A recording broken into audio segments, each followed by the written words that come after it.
M&J Audio Theater presents Chet Chetter's Tales from the Morgue.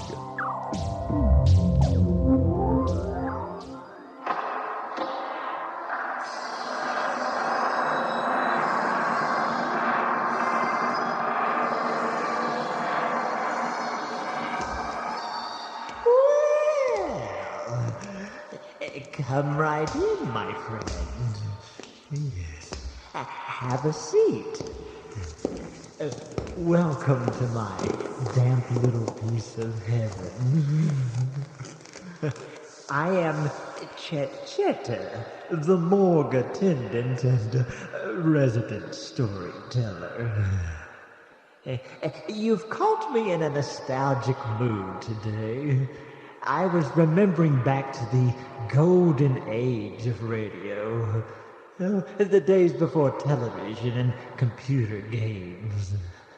The days when the radio was the nucleus of family entertainment.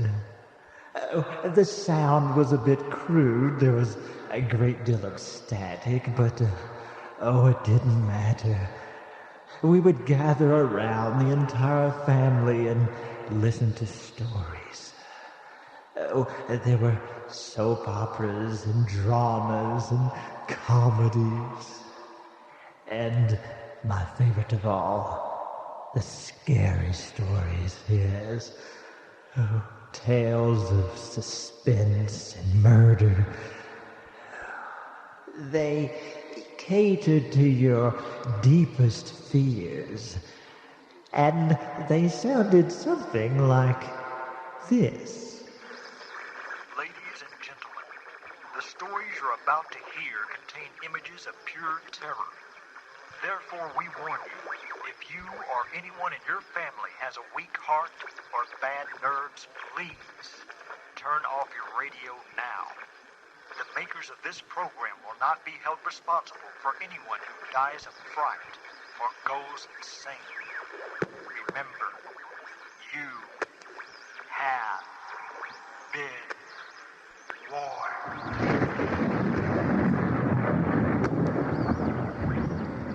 Turn out your lights.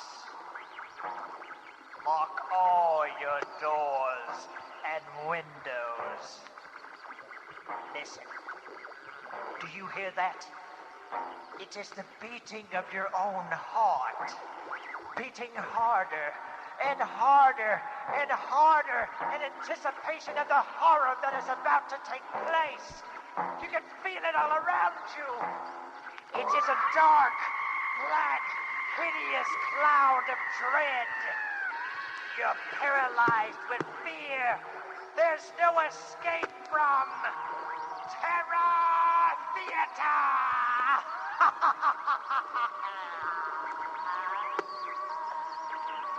Today's story of fright, revenge, of the prospective bias.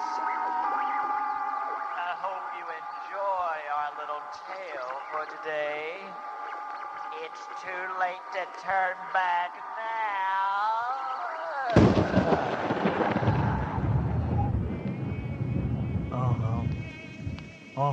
You heard right, ma'am. That's right. $100 an acre. Yes, ma'am. Yes, ma'am. I know it's cheap, but it's darn good land, ma'am. Well, see, ma'am, the IRS says I got to sell off my land. Yes, ma'am. I got so busy tending to my crops that I forgot to pay my taxes for 3 years, and it kind of builds up, you know. Yes, ma'am. But you say you're going to come over tomorrow at 7 o'clock? That's fine, ma'am, just fine. You come on over then. Bring your hubby. I'll show you around. Okay, ma'am. See you then. Yeah, you just come on down. Old Jody will show you all around. And then Jody's going to show you something else.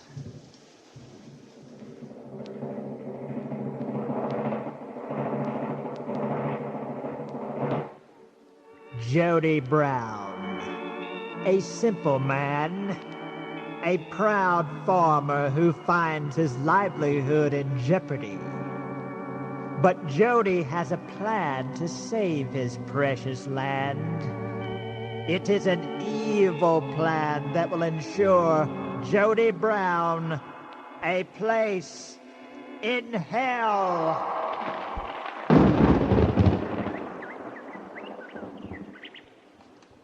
Well, here she is. Oh. 35 acres. Oh, it's so beautiful. Gorgeous, honey. And look at those trees. Aren't those Scottish pines? Boy, that's right on the money, mister. I like a man that knows his trees. You see them birds up in them trees there? Yes. Them are grackles. Oh. You fry them up just right and they're dandy tasting. Well, how They about taste a that? little like chicken. Well, does the house come with the land, sir? My house. Yes, ma'am. Yes, ma'am. The house comes with the land. Yes, ma'am. Yes, ma'am. There's something I want to show you, folks. Watch what I can do with this shovel here. Now, you got some dandy fertile land here. Watch how really? easy this shovel breaks up this ground. Watch here. Oh, Well, if that isn't the cat's meow, I honey. say. You plant you some corn and a big vegetable garden, and you can live off this land. I've been doing it myself for 40 years. Oh, honey, I want the land. I want the house right now. No, there's Well, one more thing I want to show you before we finalize the deal, Yes. okay? I want you to take a gander straight ahead there past that hill. Uh-huh. Oh, Now, the sun sets about this time every evening, and I tell you, it's more beautiful than a picture postcard. Now, just Well- look straight ahead there. You see it? Well, I'll be. That is one pretty sunset, honey. oh, it's just gorgeous. My, Like a oh, painting my. by God himself. Now, that's right. You just look straight ahead and just look at that sunset. Just drink it all in. Wow. Darling, it's so Yeah, pretty. yeah, I that's just- right. I just can't That's right. stop looking at it. Oh, Yeah. wow, it's just Oh, so ain't that a pretty gorgeous. sunset? Oh, honey. Don't you like it, mister?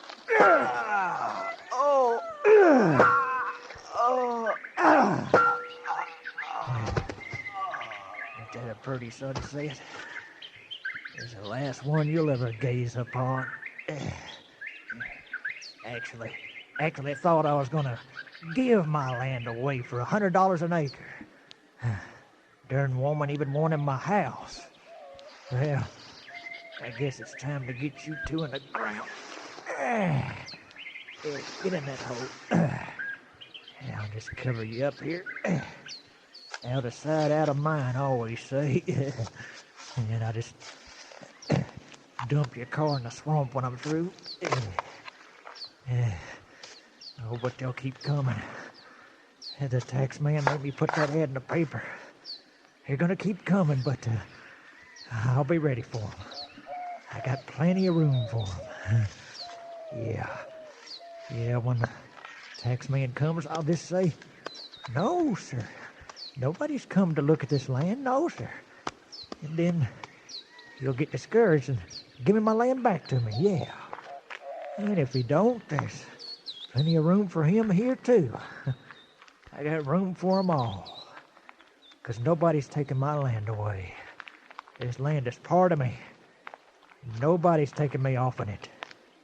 Nobody. Day by day, Jody carried out his demented plan. And right over there's where you can raise you some cattle. Day by day, The land's perfect. I'll take it. Take this instead. week by week. Oh, listen to the birdies twang. Listen to this shovel against your skull. The death toll continued for 1 month, until one fateful night, when Jody, asleep in his bed, dreaming peacefully, heard a noise.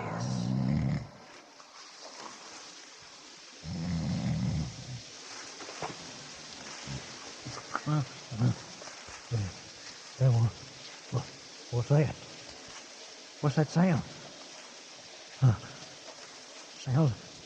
Sounds like something crawling out of the ground. Now don't come unwound, Jody. Yeah, you're just a gopher. Yeah, a bunch of gophers. That's all it is. Just gophers. Just go back to. Huh? Someone's at the door. Who is it?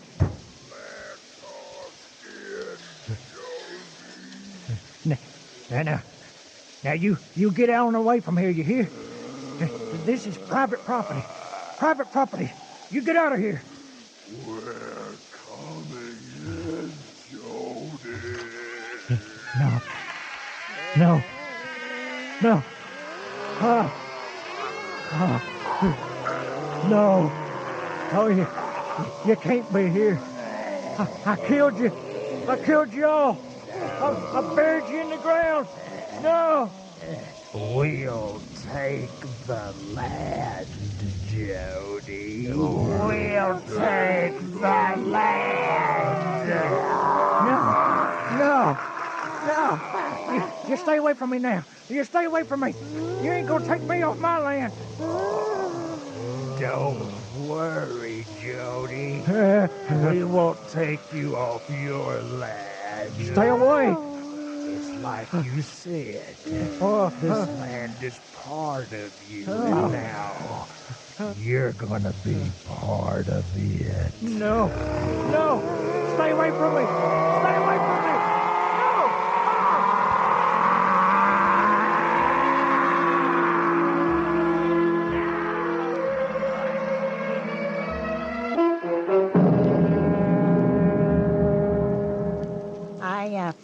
I appreciate your coming out here with me, Sheriff. We told Mr. Brown if he didn't have his property sold by the end of the month, we would have to take control of the land. He may refuse to leave, you understand. Well, it doesn't appear to be in the house. It might be in the barn. Hey, Mr. Brown! It's the sheriff out here. Why don't you get your body on out here, boy? We need to talk to you right now. Sheriff, look. Yeah. Look over here behind the house. What in the world? It's a big mound of dirt. Yes, and there's footsteps leading up to it. And look what's on top of the mound. It's a sign. It says, "This property has been sold." Oh, my God. Sheriff, look. Sticking out of the top of the mound. It's a human hand.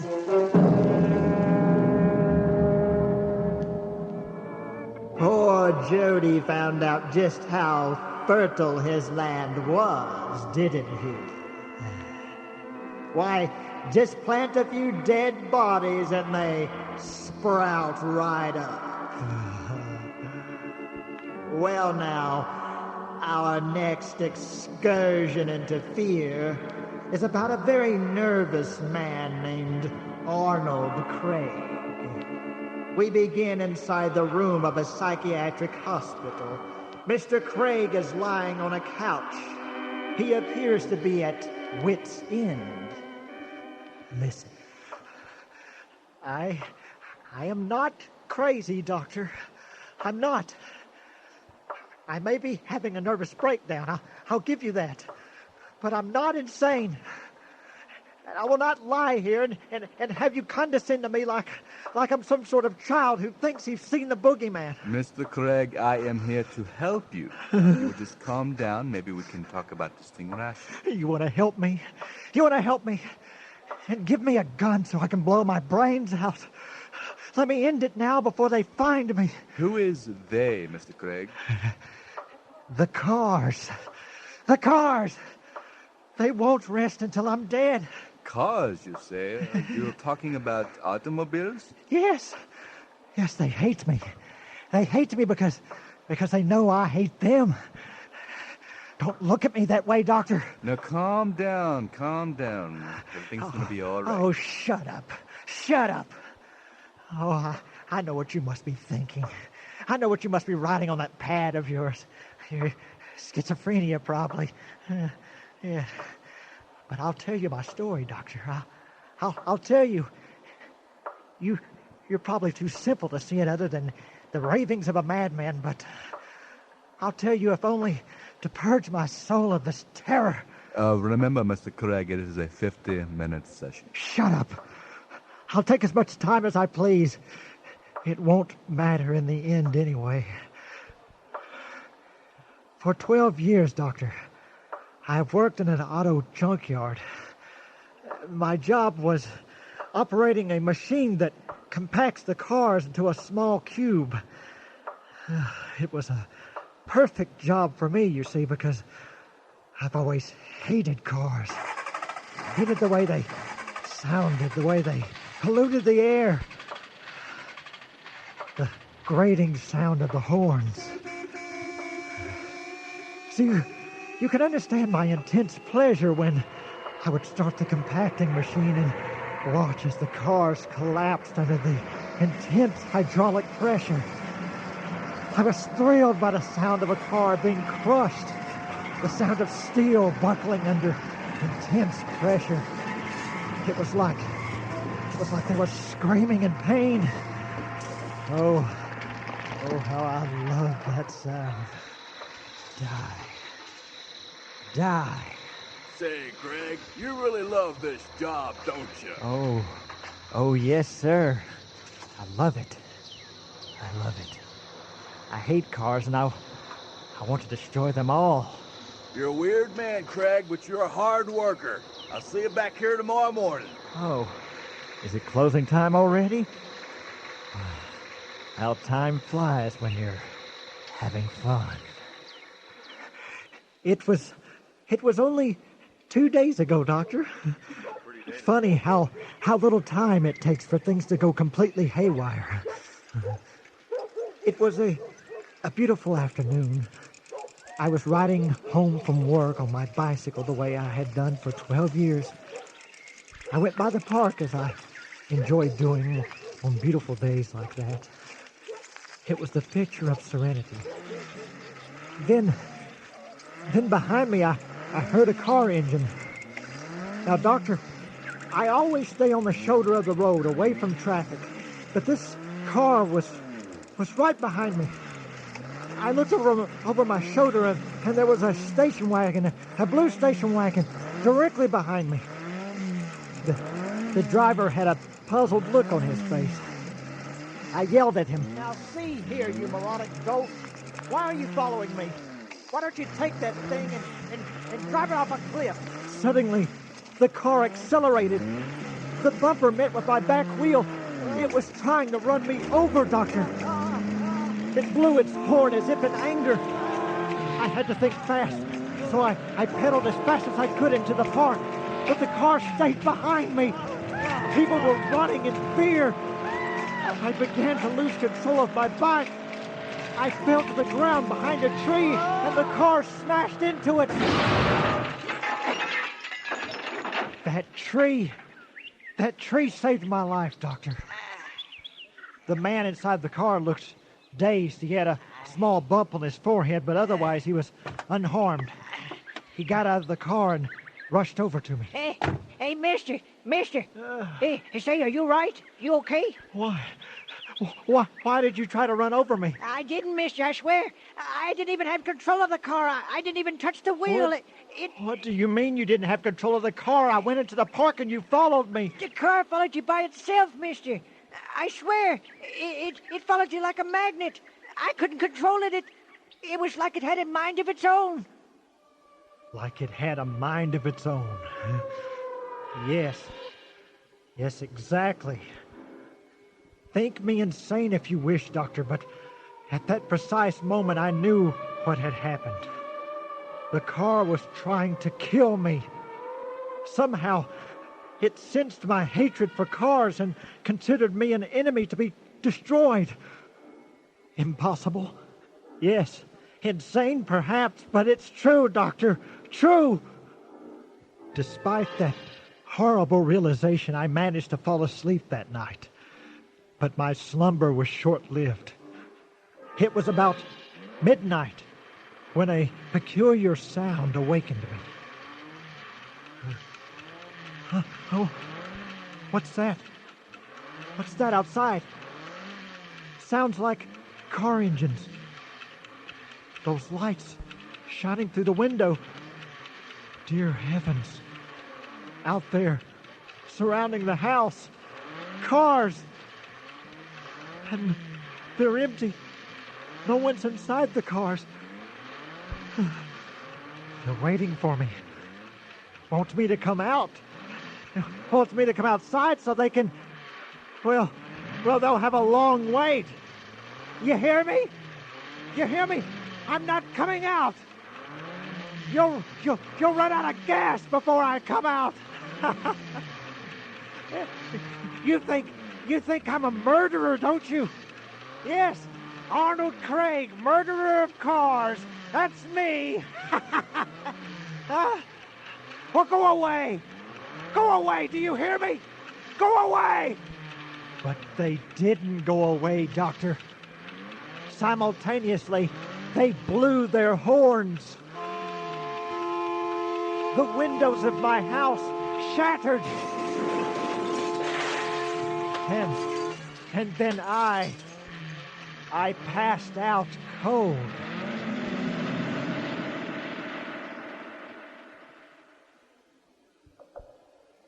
It's horrible to contemplate the possibilities of reality, Doctor.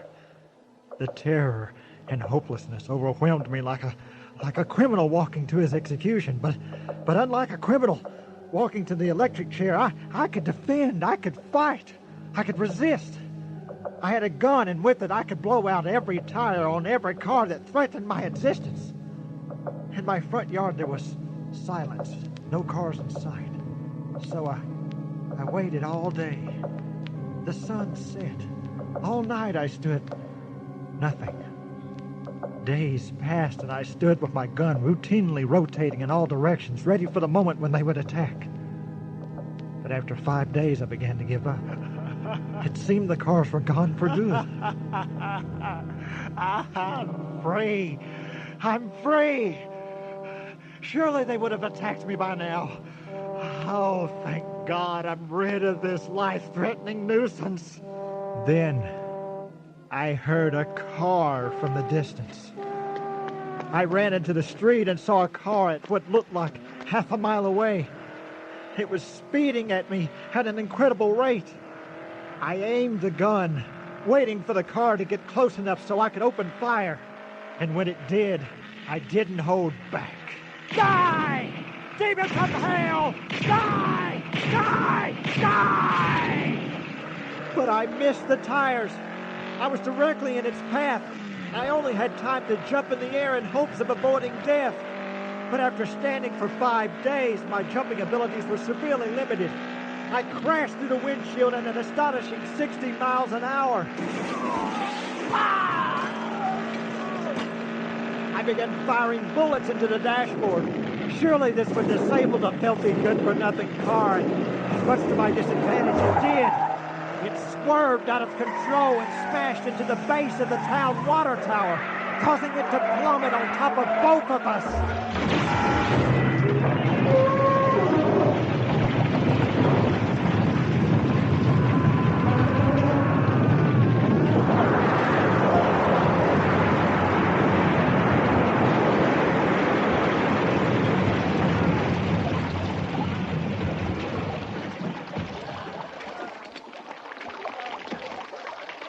After 5 months of reconstructive surgery, I was out of the hospital and thirsty for revenge. Welcome to Big City Hardware. How may I... Don't be alarmed by this sack over my head, lady. I don't want the cars to recognize me. Cars? Give me a sledgehammer, quickly. Yes, sir. Yes, sir. That's a very nice sack you have, sir. Here you go, sir. Please don't hurt me. I'm not going to hurt you, lady. But you have to understand, every automobile must be destroyed. Yes. Here's your money. Thank you, lady. Yes. Mr. McKenzie. Yes. Mr. McKenzie. Yes, Linda. Lunatic outside with the sledgehammer. Look, he's smashing my car. I'll call the police right now. Die! Die! I'll kill you all! Kill you all! Hey, what's going on, man? Die, you foul beast! Hey, Die! Have you flipped your gourd, man? That's my car. Give me that thing. Release me, you fool! I have to destroy them all! There's millions and I haven't much time! What did my car do to you, man? It would try to kill me. Sooner or later, they would all try to kill me. And they're not cars, my young man. They're beasts. They're animals. demons with gasoline for blood, and I must destroy them all! Ah! Ah! Ah! Die! Die! Die! Die! Die! Die! Ah! Ah!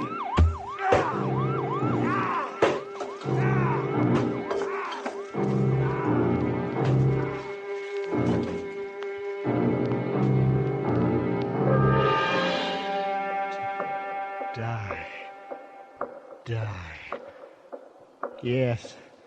Yes, I suppose I did look like a maniac, Doctor. I suppose to the untrained eye I looked like a sledgehammer-wielding madman. I tried to explain to the policemen when they arrived what I was doing, but, well, here I am. So, you've heard my story. What do you think, Doctor? Well, Mr. Craig, I'm afraid I'm going to have you committed probably for the rest of your life if you show no sign of improvement. Yes. Yes, I thought you would say that. But you see, that would be very dangerous for you, Doctor. Because they'll find me sooner or later. And when they do, they'll... There. There, do you hear that, Doctor? Do you hear that? It didn't take them long to find me, did it? Mr. Craig, Well, there does seem to be a car out there by the window revving its engine, and goodness, there is no driver. Yes. Yes, they found me. They found me. Well, okay. Okay. I'm ready. I'm ready for you. Come on.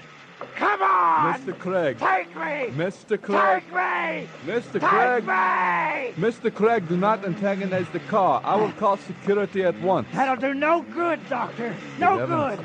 It's backing up. It's Yes. coming forward. Yes. Come on. It's heading for the window. Come on. Go. Come on.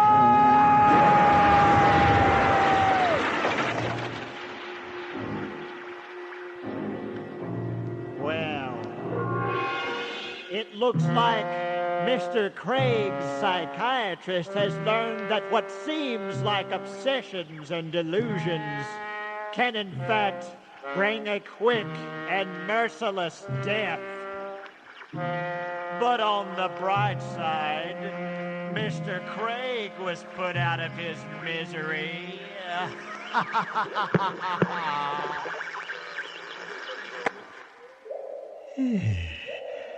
Well, there you are. 2 spine-chilling excursions into fear. It's too bad that storytelling has evolved into high-tech special effects, nudity, and mindless violence. So often I hark back to the days of old-time radio when the imagination was the special effects department.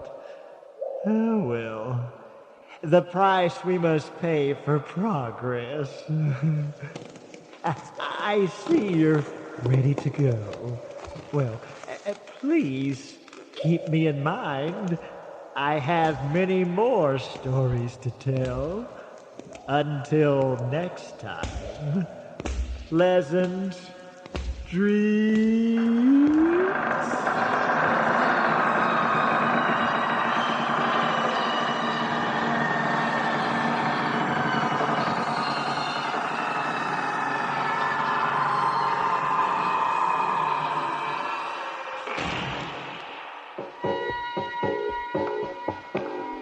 You have just heard Chet Chetter's Tales from the Morgue. Today's installment, Excursions in Fear. The names and characters portrayed in this production are fictitious. Any similarities with actual persons, living or dead, is purely coincidental.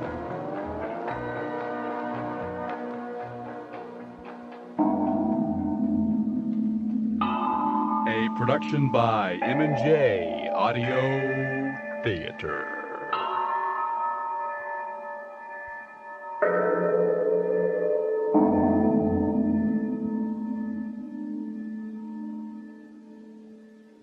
For correspondence, send to M&J Audio Theater, 923 East Main, Mexia, spelled Mexia, Texas, 76667.